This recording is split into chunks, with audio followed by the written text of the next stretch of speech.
రైతు రాజ్యం ప్రజారాజ్యం యా రాజ్యం లేదన్నా, కేసీఆర్ దే రాజ్యం.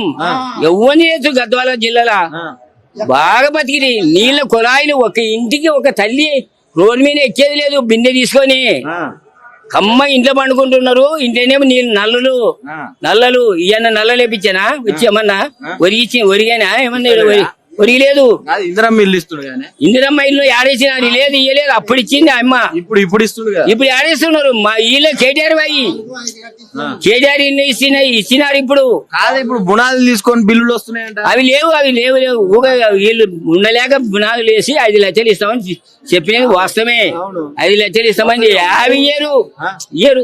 వాళ్ళు అప్పసప్పులు చేసుకొని ఇల్లు ఉన్న పాత ఇల్లు దుబ్బుకొని ఒక చేతులు తీసుకుంటూ ఉన్నారు. వాళ్ళు కూడా ఏం లేదు లేదనా. నా ప్రమాణంగా చెప్తున్నా, నాకు కూడా ఉన్నారు. నేను కూడా తింటున్నా పింఛనా. నేను 10 ఏళ్ళు ఆయలే కేసీఆర్ వచ్చినా కానీ తింటున్నా. 2000 ఇచ్చినాడు. 2000 మాకు 2016 ఇస్తున్నారు. ఇప్పుడు కూడా ఆయన ఏం చేయట్లేరు అంటున్నావు. మరి ఎట్లా గెలిపించుకురే ముఖ్యమంత్రిని? మార్పు కావాలి. ఈ మార్పిడి ప్రజలు ఎట్లా ఉన్నారు అనుకో. దుడ్లకి అమ్మడబోయి ఇంటికాడ ఉన్న ఆడవాళ్ళకి 2500 ఇస్తాని ఒప్పుకొని 50 ఇవ్వబాయ్. మళ్ళా తులం బంగారు బాయ్, అది బాయ్, ఇది బాయ్, అన్ని పోయినాయి.